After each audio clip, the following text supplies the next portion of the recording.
그런데 그것을 이루기까지 그 모든 과정은 그 사람의 피와 땀과 눈물이 그 안에 고스란히 담겨져 있다는 것을 우리는 보아야 됩니다.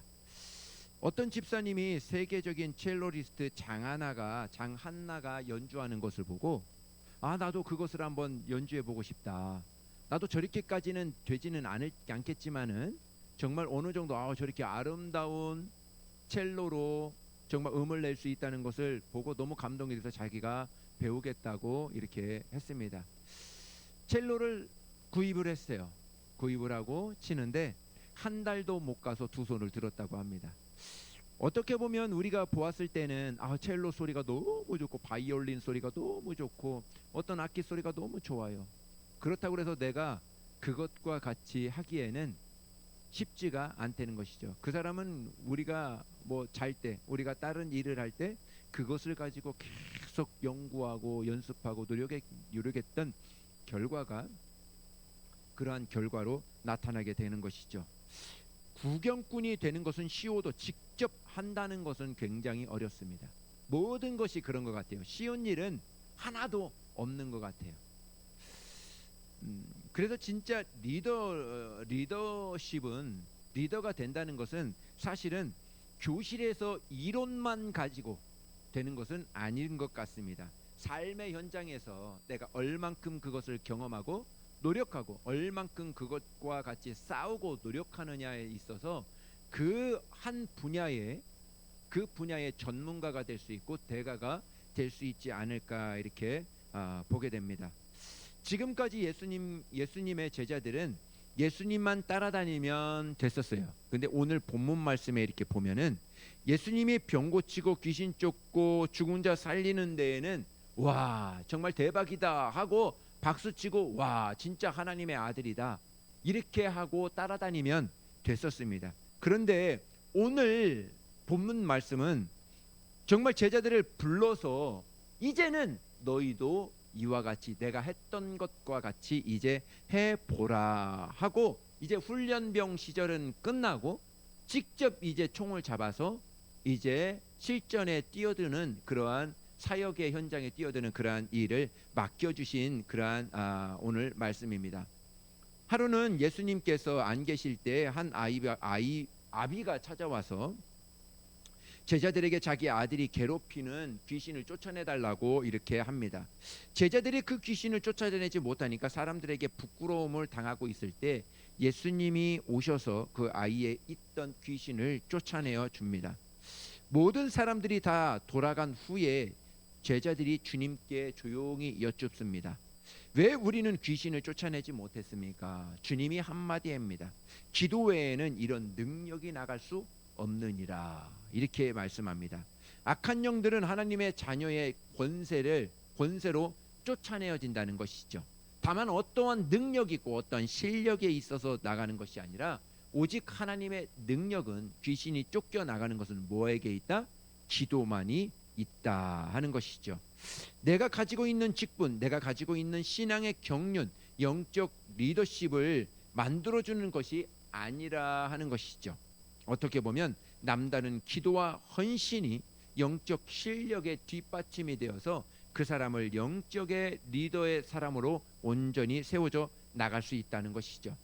우리가 무엇을 하나에 배운다는 것은 굉장히 중요합니다. 기타를 배우든 드럼을 배우든 피아노를 배우든 굉장히 중요합니다. 정말 나의 노력과 헌신이 굉장히 요구되는 그러한 일들이죠. 그런 사역들이죠. 근데 또 하나가 있습니다. 또 하나는 겸손이라는 거예요. 여러분들은 어느 시점에 이제 무엇을 배우든 악기를 배우든 공부를 하든 어떤 시점에 딱 궤도에 올라가다 보면은 이것쯤은 이제 다른 거 다 필요 없어. 내가 가지고 있는 실력으로 내가 한번 만들어내 보리라. 삼류 인생으로 가게 됩니다. 그때부터 처음에는 겸손하게 가르치는 사람의 말을 잘 들었어요. 너 요렇게 쳐 하면은 네, 똑같이 따라합니다. 아주 기가 막혀요. 어떤 때는 더 열심히 해서 한 개 가르쳤는데 두 가지를 연습해서 와요. 한 가지를 가르쳐줬는데 어이구 4가지 5가지의 연습을 해서 가지고 얼마나 기쁜지 몰라요. 가르치는 사람이 막 신이 나죠. 야, 쟤 참 좋다. 근데요, 그것을 계속 1년, 2년 이렇게 하다 보면은 무엇이 생기냐면 나만의 개인적인 나만의 독특한 그러한 실력이 쌓여지게 돼요. 근데 조심해야 될 건 그 실력이 전부인 줄 알아. 그 실력이 전부인 줄 알고 막 두드립니다. 막 칩니다. 막 모든 것을 다 하려고 그래. 나 예수님 다 잘 알아. 나 이제 신학교 다니고 학교에서 배우는 학문들이 있어. 헬라어 배워? 시브리어 배워? 뭐 조직신학 배워? 뭐 선교학 배워? 우리는 듣지 못한 것을 거기서 막 배우거든요. 막 배우니까 그것이 전부인 줄 알고 나 이거 막 배운다고 막 의시되고 막 다닙니다. 삼류 인생으로 전락해 버리는 거예요. 하나가 있는데 거기서 우리는 배움에 있어서 하나를 더 알아야 되는 딱 잡고 가야 되는 그게 뭐라고 그랬죠? 2글자? 겸자로 시작하는 거. 예겸이 말고 겸자로 시작하는 거 뭐죠? 겸손이란 거를 배워야 되는 거예요. 그것을 잊어버리잖아요. 삼류인생으로 가버려요. 내가 배운 것을 잘 써먹을 수 있는 것은 내가 좀 끝까지 그것을 끝까지 배워야 돼요. 내가 갖고 있는 것에 있어서 얘야, 너가 그렇게 배우지? 이것에 있어서 너의 실력으로 하는 것이 아니라 전문가들의 그런 배운 것을 내가 잘 배워서 그것을 똑같이 해내는 것이 중요해. 다 할 수 있으니까 자기의 것을 나타내요. 그것은 절대로 큰 무대에 설 수 없습니다. 대가가 될 수 없다는 거예요. 내 것을 내려놔. 내가 칠 수 있지만, 내가 내 자신 있게 내 스타일로 내가 칠 수 있지만 그것을 내려놔야 돼요. 브레이크를 밟는 거예요. 벤츠가 왜 비싼 줄 알아요? 벤츠가 엔진의 성능이 있죠. 몇 가지가 있습니다. 벤츠는 엔진의 성능이 뛰어납니다. 그리고 외관의 그런 안전성도 뛰어납니다. 또 하나가 있습니다. 뭔지 알아요? 벤츠의 위험은 브레이크예요. 브레이크가 다른 차보다는 성능이 뛰어납니다. 많은 것들이 있겠지만 그 3가지가 유명한 차, 이 탁월한 차들의 그 이름을 나타내는 거죠. 엔진과 외관의 안전성과 브레이크입니다. 그 모든 것이 다 뛰어났을지라도 브레이크가 없다면 어떻게 할까? 그 차는 쓸까요? 못 쓸까요? 못 써요. 쓸 수가. 엔진이 완전 튼튼해 보다 좋다고 그래봐요. 외관이 튼튼해 보라 그래요. 그러나 브레이크가 없는 모든 것들은 차든 비행기든 어떤 것도 브레이크가 없는 것은 남을 폭파시키는데, 남을 해하는 데만 사용되지 온전히 남을 이롭게 하는 데는 쓸 수가 없다는 것이죠. 겸손은 바로 그런 거예요. 겸손은 나로 인하여 브레이크를 밟게 하는 거예요. 속도를 조절하는 거예요. 속도를 조절해서 60km면 60km, 50km면 50km, 30km면 30km 브레이크를 밟아서 내 실력들을 쌓아가고 내 하나님이 나를 조종할 수 있도록, 하나님이 나를 쓰실 수 있도록, 내가 쓰는 것이 아니라 하나님이 나를 쓰실 수 있도록 내 마음을 겸손하게 비우고, 하나님 나를 사용하여 주시옵소서. 난 부족하고 연약합니다. 내가 이렇게 학문을 배우고 이렇게 열심히 하고 이렇게 하나님 앞에 하나님을 의지하며 나아가지만, 하나님 그래도 나는 교만에 빠질 수 있어요. 세상의 문화에 빠질 수 있어요. 세상의 어떤 것에 빠질 수 있어요. 하나님 나를 붙잡아 주세요. 붙잡아 주셔야 오늘의 삶을 잘 살 수 있습니다. 브레이크죠. 이게 겸손이란 거예요. 나 자신을, 내가 실력이 있지만 겸손히 내려놓고 하나님을 의지하며 나가는, 굉장히 여러분들의 삶의 신앙에 있어서 하나님 앞에 리더로서 하나님 앞에 붙들림 받고 나아갈 때 굉장히 중요한 덕목 중에 하나입니다. 모든 사람들이 다 돌아간 후에 내가 가지고 있는 그런 직분이, 내가 가지고 있는 신앙의 경륜이 우리 모든 것을 좌우할 수 없다는 것이죠. 교회는 이렇게 거룩한 야성을 가진 실전의 용사들이 많을 때, 실전의 용사들이 세워질 때 실제로 살아있는 교회라 이렇게 이야기를 하는 거예요. 이론이나 지식이나 경륜으로 교회 안에서 정말 어른 행세를 한다는 것은 어떻게 보면 하나님께서 예수님께서 책망하셨듯이 사대교회를 책망했듯이 그렇게 너희는 살아있으나 죽은 교회다. 너희는 살아있는 것 같고 너희는 정말 잘 사는 것 같고 교회가 크고 번지르르하게 있지만 너희들은 실제적으로는 죽었고 잠들어 있고 내가 사용할 수 없는 내가 받을 수 없는 그러한 교회로 전락되어져고 말았구나. 죽은 교회라 이렇게 이야기를 하죠. 말씀을 했습니다. 예수님과 제자들이 사도행전의 사도들과 성도들이 그들의 삶의 현장에서 그들이 가졌던 영적 능력을 삶의 현장에서 검증될 때 바로 저 사람은 진짜 삶의 정말 믿음의 사람이라 이렇게 합니다. 여러분, 가짜 믿음들이 얼마나 많은 줄 알아요? 교회에 와서 예배만 드린다고 예배만 드리고 세상에 나가서 똑같이 행동하는 사람들이 참으로 많아요. 똑같이 나쁜 짓 다 하고 똑같이 욕 다 하고 똑같이 할 거 세상에 할 거 다 하고 하나님이 싫어하는 거 다 하고 다 합니다. 근데 교회 와요. 교회 와서 예배 드려요. 이것을 하나님이 제일 싫어하는데 이것을 바로 뭐라 하면은 가식이라 이렇게 이야기하는 거예요. 외식이라 이렇게 이야기하는 것입니다. 속과 겉이 달라요. 겉과 속이 다른 것입니다. 겉은 번지르르해요. 그것을 예수님이 무슨 비유로 들었냐면 무덤 알아요? 무덤 보셨어요? 사람 죽었을 때 묻었던 그 무덤들. 무덤 가면 어때요? 잔디가 싹 있어가지고 추석 때나 설날 때 저 목사님 어렸을 때 거기 가서 절도 하고 막 그랬거든요. 가면은 아유 잔디가 왜 이렇게 잘 자랐는지 아주 예쁘게 그냥 녹색으로 잘 있습니다. 근데 어때요? 그 안에는 뭐예요? 무덤 안에는 지금 어떻게 돼 있어요?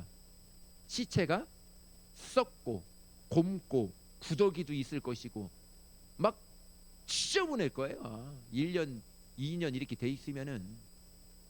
근데 겉은 깨끗해. 그러니까 깨끗한 것 같죠. 그것을 비유로 들은 거예요. 사람은 그렇다는 거예요. 사람은 겉은 이렇게 깨끗하게 이렇게 다닐지라도 다 마음은 다 그렇다. 우리가 신앙생활할 때 그렇게 생활하지 않는가? 교회 와서는 예배드리고 세상에 나아가서는 세상 사람들과 똑같이 말하고 행동하고 그런 삶을 살고 있지 않을까? 외식을 예수님께서는 굉장히 싫어하셨다. 우리가 하지 말아야 될 것 중에 하나가 그런 삶이라는 그런 것이라는 것입니다. 그래서 우리의 믿음은 어디서 증명되느냐? 우리 삶에서 증명된다. 우리가 생활하고 말하고 행동하는 그러한 모든 삶에서 너희가 믿음이 있다. 저 사람은 믿음이 있다. 저 사람은 정말 아니다. 교회는 다녔지만은 실질적으로 예수님과 멀어지며 구원과 멀어지며 다니는 사람들이 얼마나 많은지 아십니까?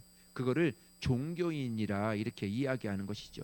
바울은 이렇게 고백합니다. 내 말과 전도함이 인간의 말이 아니라 다만 성령으로 나타냄과 그 능력으로 하여 우리의 능력이 사람의 지혜에 있지 않고 하나님의 능력에 있다. 우리는 많은 것을 배워야 됩니다. 그러나 그 배움을 통해서 하나님을 나타내는 것이 아니라 하나님이 역사하실 수 있도록 할렐루야 할렐루야 하나님이 역사하실 수 있도록 내가 그렇게 만드는 것입니다. 여러분 법학을 공부하면 어떻게 쓰임 받을까요? 법학을 공부하면 법조인들에게 복음을 전할 수 있어요. 하나님이 그렇게 쓰신다는 거예요. 무슨 얘기인지 알아요? 내가 수학을 잘하면 그 수학 그 공부 잘하는 그 항목을 통해서 하나님이 그쪽으로 하나님이 사용하신다는 것입니다. 내가 공부 잘하니까 이쪽 분야에 잘하니까 내가 그것을 통해서 내가 전하는 것이 아니라 하나님이 내 안에서 그것을 통해서 하나님이 전하실 수 있도록 내가 그렇게 만들어 하나님이 역사하실 수 있도록 내가 그렇게 노력하는 것이죠. 할렐루야. 무슨 뜻인지 아시죠? 하나님이 일하실 수 있도록 나 자신을 내가 공부하지 않으면 내가 노력하지 않으면 하나님이 그 상태로 그렇게 쓰시긴 쓰셔요. 여러분들을 그렇게 사용하시기는 사용하시는데 하나님이 더욱더 여러분들을 통해서 나타내시기에 정말 합당하게 우리가 노력해야 될 땐 노력하고 또 열심히 또 준비해야 될 땐 준비해야 되지 않겠나 하는 것이죠. 여러분, 우리가 오늘 이제 4시에 오후 4시에 이제 출발을 하는데 여러분 얼마나 노력했어요. 그죠? 정말 목사님이 보았을 때에도 안쓰러울 정도로 매주마다 와서 하고 또 그 다음 토요일 날 만나서 그 몇 시간 동안 하고 또 그 다음 날 주일 날 와서 또 예배 드리고 또 연습 또 해요. 얼마나 많이 합니까? 정말 여러분 그렇게 하는 이유가 있어요. 가서 보여주기 위함이 아니라 그것을 통해서 하나님이 일하실 수 있도록. 할렐루야. 그것을 통해 여러분이 하나하나의 그것을 통해서 하나님이 내 안에서 역사하심을 통해서 보는 사람들로 하여금 하나님을 믿으면, 예수님을 믿으면 나도 저렇게 될 수 있구나, 예수님을 믿으면 나도 저런 사람들이 될 수 있구나, 그것을 하는 거예요. 그것이 이번 사역을 통해서 나타낼 겁니다. 할렐루야. 여러분들을 통해서 하나님이 일하실 거예요. 여러분들을 통해서 하나님이 많은 어떠한 영혼들을 보내주실지라도 그 영혼들을 변화시키며 그 영혼들을 하나님께로 인도하실 것입니다. 여러분, 이게 축복이에요. 하나님께 쓰임 받는 것 이것만큼 축복이 없습니다. 할렐루야. 하나님께 정말 이렇게 드리는 시간들만큼 축복과 은혜가 없다는 것입니다. 오늘 예수님은 제자들을 실전에 투입합니다. 우리 누가복음 본문 9장 1절의 말씀입니다. 우리 읽습니다. 시작. 예수께서 12제자를 불러 모으사 모든 귀신을 제어하며 병을 고치는 능력과 권위를 주시고. 오늘 특별히 여느 때와 달리 제자들을 모으고 그들이 지금까지 주님을 보고 배웠던 학습생이지만 이제는 직접 파송하여서 너희들도 이와 같이 하라, 이렇게 이야기를 합니다. 우리가 교회 안에서 서로 교제하고 배우고 섬기는 것도 굉장히 중요합니다. 근데 어느 땐가 우리를 하나님께서 선교사로 총알바지로 너희들은 나가서 이제 삶의 현장에서 너희들을 보여라 할 때가 온다는 것이죠. 오늘 우리가 선교를 떠납니다. 선교를 처음 가는 사람도 있어요.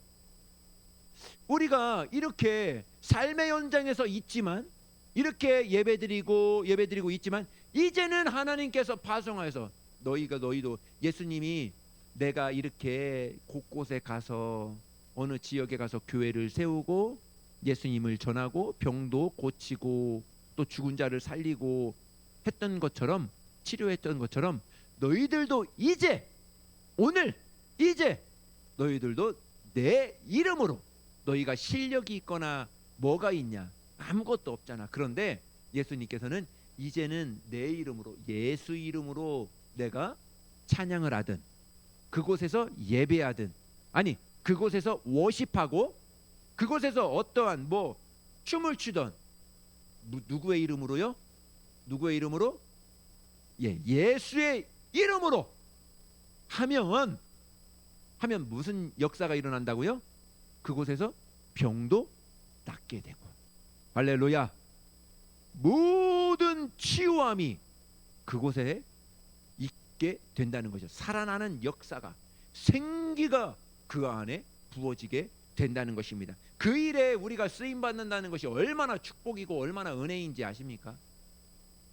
저는 항상 그 자리에 있고 싶어요. 하나님이 역사하시는 그 자리, 정말 귀하고 복된 자리죠. 교회는 모이기에 힘써야 됩니다. 맞는 말씀이에요. 그러나 모이기 위한 모임이라면 곤란하다는 것입니다. 우리가 모여서 성경 공부를 해야 됩니다. 할렐루야. 충만한 예배를 사모해야 됩니다. 예배 승리해야 됩니다. 정말 근데 사명 들고 이것이 바로 그냥 모이고 예배만 드리고 그것뿐만이 아니라는 거예요. 우리는 모이기 위한 모임이 아니라 모이는 데는 이유가 있다. 예배하는 데는 이유가 있다. 무슨 이유죠? 우리가 다시 흩어지기 위한, 우리가 다시 세상에 나아가기 위한. 세상에 나아가서 어떻게 해요? 세상에 나아가서 믿지 않는 자들과 함께 삶을 통해서 예수를 증거하는 것이죠. 예수 믿으면 이렇게 복받아, 이렇게 예수 믿으면 정말 은혜 받아, 이렇게 말씀을 전할 수 있어요. 그런데 이렇게 말씀을 전하지 않을지라도 여러분들이 그 마음을 가지고 오늘도 누구를 만날지라도 하나님의 말씀이 정말 하나님이 저 영혼을 감동하여서 또 교회에 나와서 같이 우리와 같이 예배드릴 수 있도록 우리 하나님 도와 주시옵소서. 하나님의 역사의 현장으로 내가 나아가는 것이죠. 그것이 오늘 필리핀의 현장이 될 수 있고 선교 현장이 될 수 있고, 아니 여러분들이 이제 이번 주부터 학교에 가는 학교의 현장이 될 수 있고 직장의 현장이 될 수 있고, 다만 어느 곳의 현장이 그곳이 될 수 있다는 것이죠. 그곳으로 만들어야 된다는 것이죠. 하나님이 역사하시는 현장으로요. 그것이 우리가 예배를 성공해야 되는 목적, 우리가 성경 공부나 무슨 일을 해야 되는 목적이 바로 이것에 있다는 것이죠. 18세기 중반에 영국에서 옥스퍼드 대학에서 홀리 클럽이라는 성경 공부가 생겨났습니다. 거기에 있던 사람 찰스 웨슬리라는 사람이 있어요. 우리가 부르는 찬송가 알죠? 성경책 맨 뒤에 보면 찬송가가 한 600여 곡이 이렇게 있습니다. 절반가량이 찰스 웨슬리가 썼던 곡이에요. 절반 넘게. 이 사람이 언제 홀리클럽이라는 성경 공부에서 은혜 받았던 사람이 이 찰스 웨슬리입니다. 그는 찬송으로 한 시대의 부흥을 일으켰던 영적 거장입니다. 그의 형제 요한 웨슬리라는 사람이 있어요. 이 요한 웨슬리는 감리교를 창설한 사람이에요. 감리교를 만들었습니다. 그래서 정말 그런 모든 집회 다니면서 하나님의 말씀을 전하며 그러한 사역들을 한 사람이죠. 그의 친구, 그러니까 요한 웨슬리의 친구가 또 한 명 있는데 그분이 바로 누구냐면 조지 휘필드라는 사람이에요. 조지 휘필드라는 사람은 지금까지 세계 최고의 설교가 중에 한 사람이 바로 이 조지 휘필드라는 사람입니다. 이 사람은 영국에서 미국으로 건너가서 미국 전체의 영적 대각성을 주도했던 사람이 바로 이 사람입니다. 이 사람들의 공통점이 있어요. 영국 옥스퍼드에서 홀리클럽 성경 공부를 했던 사람들이거든요. 그 한 시대의 성경 공부를 통해서 이 많은 책 보세요. 성경 뒤에 찬송가 절반 이상을 찬송가로 만들었던 사람 찰스 웨슬리, 요한 웨슬리, 감리교의 창시자, 정말 세계 최고의 설교가 조지 휘필드.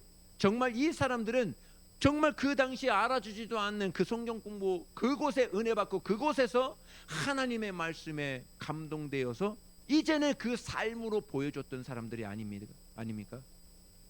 우리도 똑같아요. 어떻게 보면은 자그마한 성경 공부고 자그맣게 이렇게 예배는 드리고 있지만 이곳에서 하나님이 어떻게 일하실지를 모른다는 거예요. 이곳에서 하나님이 저와 여러분들을 어떻게 사용하실지를 모른다는 거예요. 그곳에 있어서 우리가 가져야 되는 게 뭐라고요? 어떻게 보면 한 가지 실력과 또 한 가지 뭐라고 그랬죠? 서두에 말씀드렸는데 뭐라 그랬죠? 우리가 배우며 있어서 꼭 가져야 되는 거 뭐라고 그랬죠? 겸손.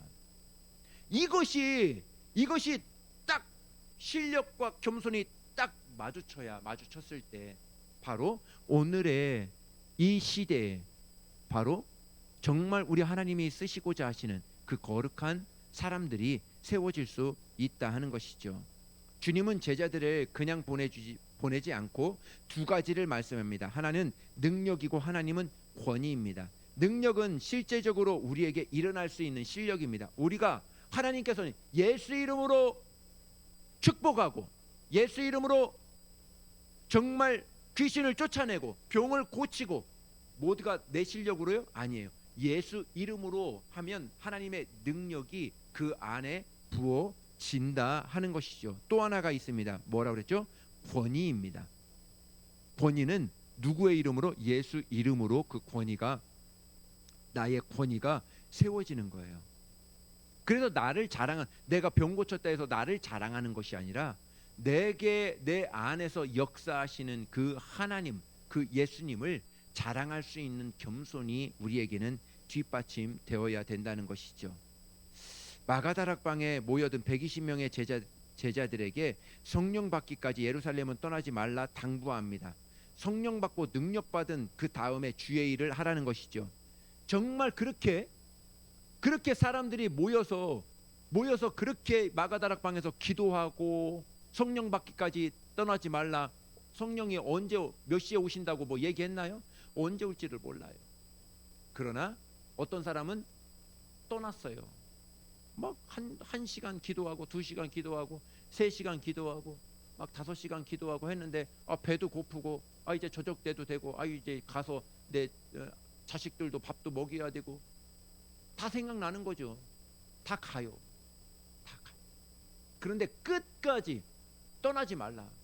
겸손히 하나님만을 기다려라 했을 때 그것을 기다린 자가, 기다려서 성령 받은 자가 바로 예수님의 복음을 전하고 세상에 나아가서 열방에 나아가서 예수님의 복음을 전했던 그러한 말씀이 있습니다. 하나님의 일을 사람의 힘으로 하는 것이 아니라 사람의 힘은 쓸수록 용 쓴다고 하죠. 힘을 쓸수록 안 되는 것입니다. 열매가 없어요. 하나님의 일을 하나님이 주시는 능력으로 할 때, 내 안에서 하나님이 일하실 수 있도록 할 때 그 열매가 하나님의 열매가 나타날 수 있다는 것이죠. 하나님은 우리가 기도하는 사이즈에 맞게 응답을 해주십니다. 근데 우리는 어떻게 보면 하나님 내 실력이 이 정도밖에 안 되니까 이만큼의 능력을 주세요. 나 이거 할 테니까 이거 능력 주세요. 이렇게 기도하는 것도 중요합니다. 그런데 더 중요한 것은 하나님의 일을 감당할 수 있는, 하나님이 내게 주신 그 일을 감당할 수 있는 능력을 허락해 주십시오. 나에게 그 일을 맡겨 주셨다면 그 일 또한 감당할 수 있는 능력도 내게 허락해 주십시오. 이렇게 기도할 때 그 사람이 참 지혜로운 것이죠. 오늘 동일한 사건은 마태복음에서는 이렇게 이야기합니다. 우리 10장 1절의 말씀입니다. 우리 같이 읽습니다. 시작.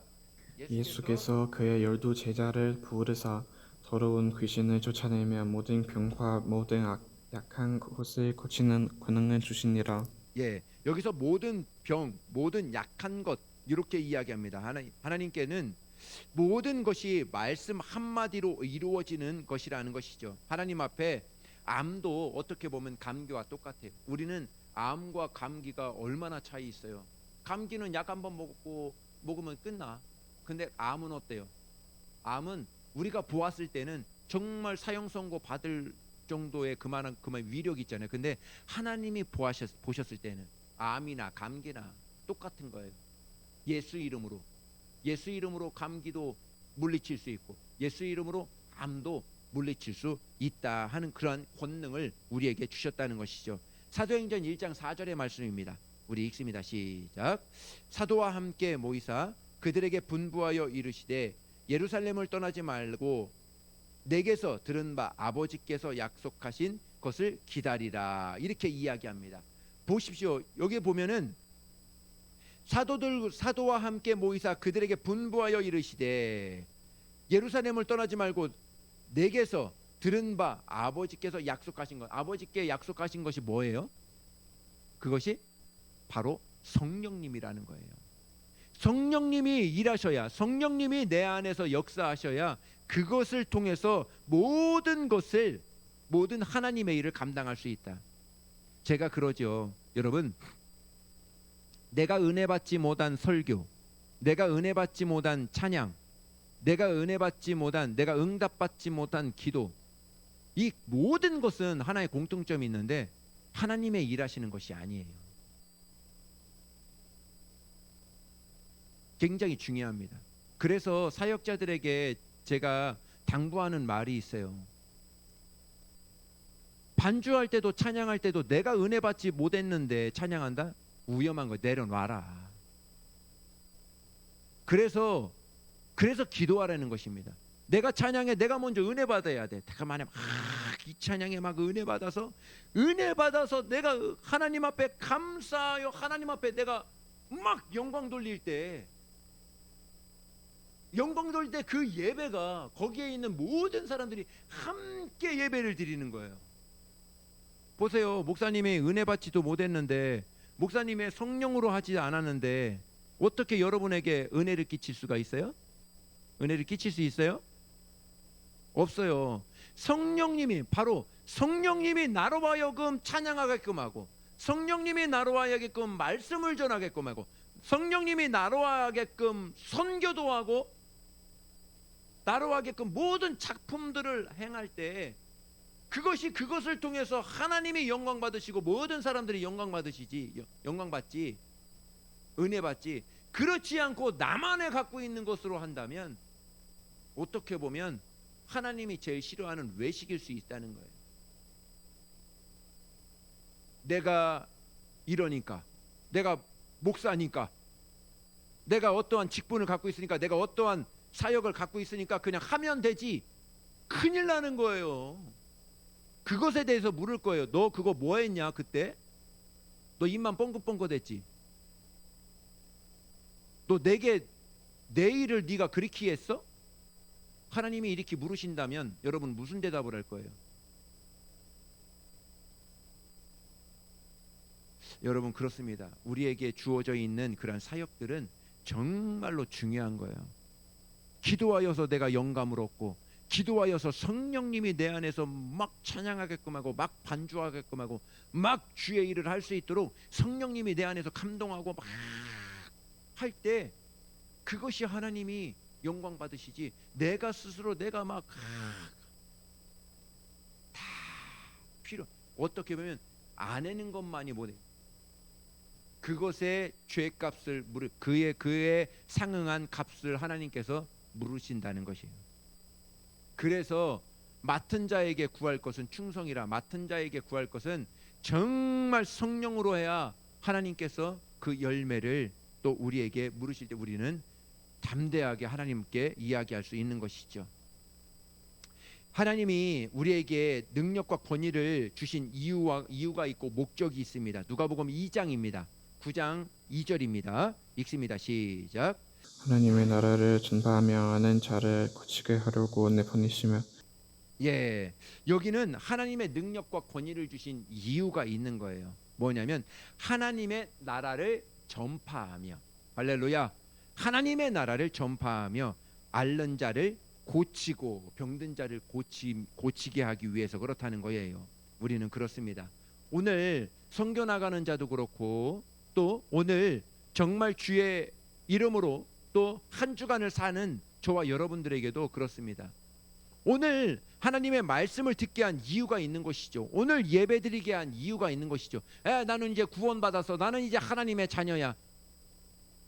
그것은 기본이에요. 이제는 기본이고, 이제는 세상에 나아가서 나의 삶을 통하여서 나는 그리스도인이야, 나는 예수 믿는 사람이야 하고 그것을 전하기 위해서 삶을 살아라. 오늘 그 이유를 말씀하고 있는 거예요. 많은 사람들은 물은 흘러야 썩지 않습니다. 가만 두면 물은 썩어요. 목사님이 여기에다가도 이렇게 물을 떠놓잖아요. 떠놓으면 일주일 있고 혹시나 내가 좀 잊어버리면은 거기에 이끼가 끼고 아주 물이, 그래, 제일 처음에는 맑은 물이었어요. 가둬두면 썩는 거예요. 여러분, 하나님의 말씀을 여러분 듣잖아요. 오늘 예배를 드리잖아요. 그것을 내 삶, 내가 오늘 구원받았고 은혜 많이 받았습니다 하고 이렇게 두잖아요. 안에서 썩어요. 그런데 이것을 가지고 오늘 하나님의 말씀 들어. 오늘 하나님의 말씀을 들으면 예수 이름을 가지고 밖에 나아가서 그러한 삶을 살으래. 그 사람들에게 예수님의 복음을 전할 수 있고, 아니 예수님의 복음을 전하지 않을지라도 내 삶을 통하여서 우리 가정에서 내가 예수 이름으로 예수님의 마음으로 우리 어머니를 도와줘야지, 우리 아버지를 도와줘야지, 내 친구를 도와줘야지, 내 친구의 말을 들어주고 위로해주고, 하나님의 사랑이 내 안에서 이렇게 흘러갈 때, 어떠한 것을 통해서라도 이렇게 흘러갈 때 나에게 생명이 되는 거예요. 할렐루야. 하나님은 그것을 원하는 거예요. 자꾸 흘려보내라는 것입니다.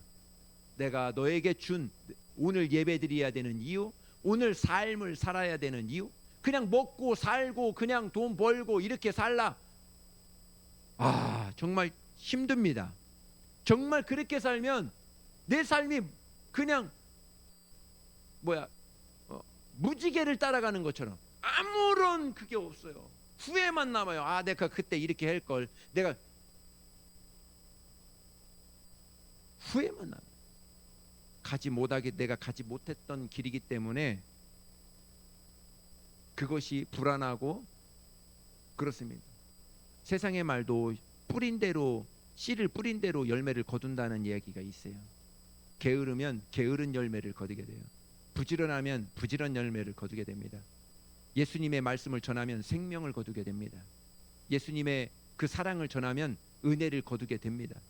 예수님의 정말 그 말씀을 전하면 그 한 영혼을 거두게 되는 것입니다. 우리 삶이 과연 어떠한 삶으로 오늘도 살고 있느냐. 나를 변화시키려고 해야 됩니다. 할렐루야. 나를 하나님 앞에 막 드리려고 해야 돼요. 하나님, 나를 사용하여 주시옵소서. 오늘도 나를 사용하여 주시옵소서. 하나만 결론을 내리고 마치도록 하겠습니다.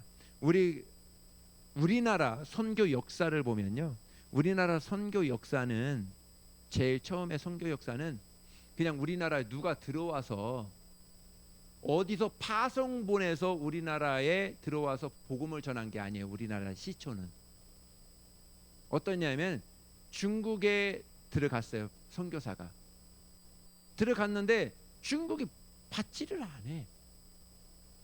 가까운 일본에 선교사가 파송이 됐어요. 일본에 파송이 됐어. 근데 일본에서 예수님의 복음을 받지를 않아. 하나님의 말씀을 받지를 않아. 그러니까 그 선교사들이 일본에서 막 가다가 너무 힘드니까 이렇게 가만히 보니까 저기 이름도 없는 땅이 하나가 있어요. 가만히 보니까 사람들이 살고 있어. 그래서 저쪽 가서 한번 전해야 되겠다 하고 그냥 간 거예요. 여기서 너무 핍박을 하니까, 일본에서 너무 핍박하니까 거기를 간 거예요. 중국에서 너무 핍박을 하니까 여기로 온 거예요. 와서 보니까 사람은 사람인 것 같은데 동물 같기도 하고 동물하고 같이 살아. 방도 없어. 다 지저분하고 막. 그런데 예수님의 말씀을 쭉 전하니까 이 사람들이 스펀지가 물을 쭉 빨아들이듯이 그냥 쭉 빨아들이는 거예요. 그러니까 이게 어떻게 되겠어요? 이 사람들이 하나님이 이곳에 복음 전할 수 있도록 해. 그래서 그것을 다시 미국에 보내서 이곳이 바로 이 조선이란 이 보이지 않는 자그만 땅덩어리가 있는데 이곳에서 복음을 전하니까 정말 이 사람들은 복음을 정말 잘 받더라. 미국에서 선교사들이 파송해서 보내오고 이쪽에서 보내오고 저쪽에서 보내오고 우리나라가 세워진 거예요. 어떻게 보면 우리나라는 그냥 지나갈 수 있었어요. 아무런 관심, 어디 그런 나라요, 원신과 같은 그런 사람들인데 어떻게 어디서 그런 나라에 관심을 두고 관심을 뒀겠어요. 근데 복음의 씨가 하나 딱 떨어졌을 때 그 씨로 말미암아 우리나라에 그 열매가 하나하나씩 열매 맺는 거 보니까 전 세계가 다 그 조그만 나라에 관심을 두고 있잖아요. 지금도 보세요. 지금도 하나님이 그렇게 축복해 주니까 보이지 않는 이곳에 조그만 땅덩어리에 하나님이 거룩한 은혜를 부어주시는 것을 우리는 부어줘서 이렇게 살고 있는 것을 우리는 보게 됩니다. 여러분, 그렇습니다. 우리가 내 모습을 보면 아무런 가망이 없는 것처럼 보여요. 그런데 내 안에 예수님을 보면 가능성이 있습니다. 내 안에 예수님이 계시면 가능성이 있어요. 왜? 예수님이 나로 하여금 오늘도 일하시고 싶으시니까, 오늘도 나로 하여금 나타내시기를 원하시니까 그 일에 있어서 나는 오늘 하나님 앞에 겸손히 내어드리면 됩니다. 그러면 내가 여태까지 배웠던 모든 실력들을 하나님께서 그거를 사용하셔요. 그거에 맞게끔 보내주세요. 또 만나게 해주세요. 그럼 그 사람들로 하여금 복음이 흘러가게끔 하는 것입니다. 우리도 그래요. 오늘 필리핀에 가서 우리가 복음을 전하지만 여러분들 보세요. 필리핀의 사람들 어떻게 사는지 깜짝 놀라서 이 정도야. 제가 어렸을 때보다도 더 밑에예요. 저기서 어떻게 사람이 살을까? 그런데요, 다른 것이 있어요. 그것이 우리가 보는 눈이고, 하나님이 보는 눈은 내가 저 사람들을 통해서 변화할 거야. 이 세상에 복음을 전할 거야. 너는 저 사람들에게 복음을 전해. 저 사람들에게 섬기고 와. 저 사람들을 정말 왕처럼. 내가 나는 저거 어떻게 그게 아니에요. 내가 저 사람들과 같이 하고 같이 하고 그렇게 하기 위해서 우리를 보낸 거예요. 우리 여러분들의 삶 가운데 정말 여러분들의 한 주간의 삶 가운데 내 삶을 과연 어떻게 삶을 살까? 그냥 세상에 흘러가는 대로 내 삶을 흘려보낼까? 아니면 내 삶을 하나님의 손에 붙잡혀서 하나님이 사용하시는 그러한 정말 거룩한 도구로 오늘의 삶을 쓰임받을까? 전혀 열매는 다른 열매를 받게 주어지게 될 것입니다. 여러분들의 삶이 오직 예수님과 함께하는 복된 삶이 되시기를 예수님의 이름으로 축복합니다. 예, 기도하시겠습니다.